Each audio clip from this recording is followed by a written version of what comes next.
How do you avoid a economic horror? Why am I saying this from a self-protection point of view? Well, many of you will be aware of Jaws, and when I'm recording this, it's the 50th anniversary. Jaws was released on the 20th of June, but it didn't leave the cinemas until the following year of 1976. So that's over half a year of time we can celebrate the 50th anniversary as far as I'm concerned. And it's one of my favorite films. It's certainly my favorite horror film, and I appreciate it transcends the genre. It's a lot of other things as well as a horror film. And there's been loads of ridiculous rip-offs and remakes and cash-ins to Jaws. But it fits under the category of eco-horror, and which is a portmanteau for ecological horror. It usually means nature versus humans.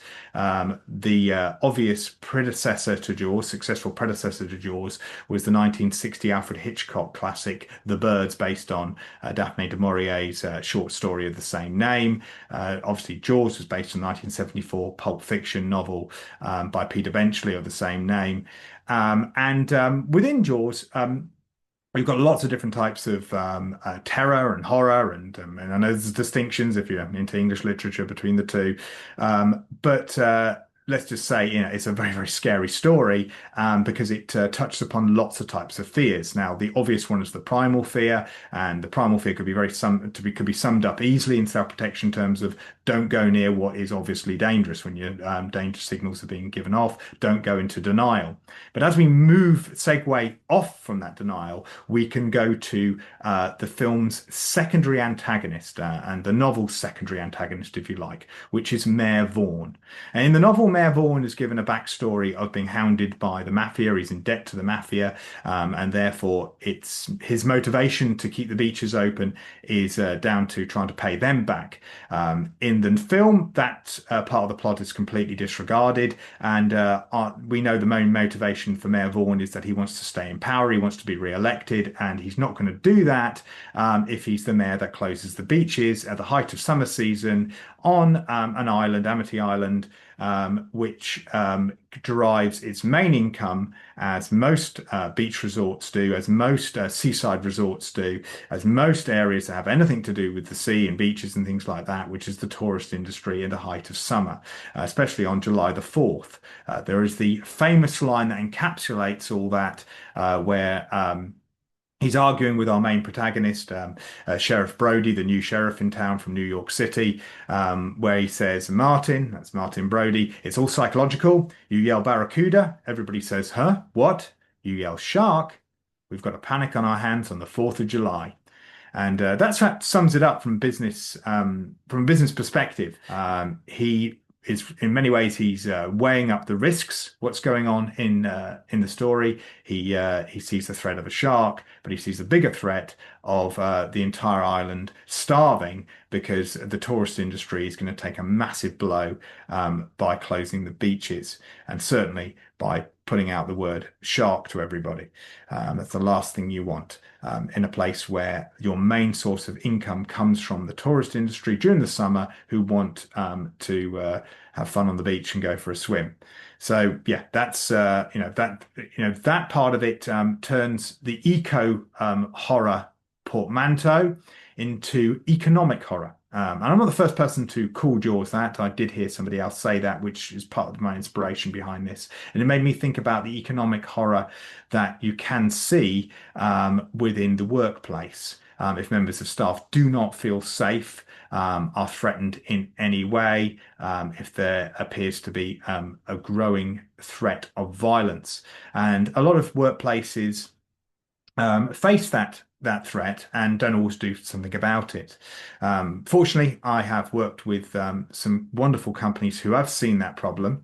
Unfortunately, there are companies who do it from a reactionary perspective, and a lot of things in life deal with threats in a very reactionary perspective.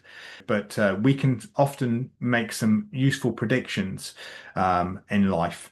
And so what I'm talking about here is that when you drive, anywhere where there's loads of paint on the road and plenty of signage up there, you can bet your bottom dollar there has been a lot of history on that particular road where there's been a lot of accidents happen. So it's a reaction to that. And I'm often thinking how many lives could have been saved if people looked ahead and thought, well, okay, this road's narrow, there's blind spots here, there's clearly a lot of traffic, increased amount of traffic happens around here, etc. Therefore, why don't we put these things in place before something happens?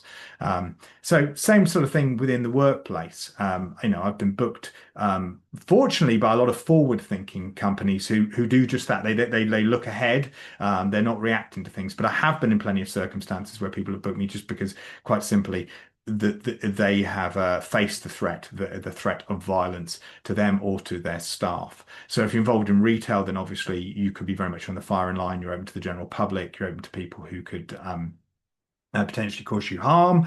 You don't know who's coming into your store, into the area, and what their behaviours could lead to, where they could be violent. If you're out and about, you're going visiting clients, you're involved in couriering different items to different people. Again, you have all those obvious threats. You don't know what areas you're going into, you don't know what territory you're going into, or who the people are you're going to meet. There's also threats within the workplace. So certainly very large workplace environments where the risk of violence increases with obviously the larger number of people. There's a lot of different areas, but also when we look at self-protection, in most cases, and including people who teach self-protection, they tend to look at it from a worst case situation.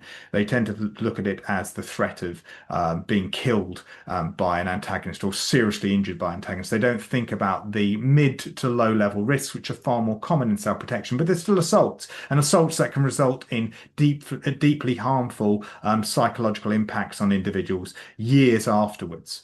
So, and which will obviously affect work as well. So it can become an economic horror.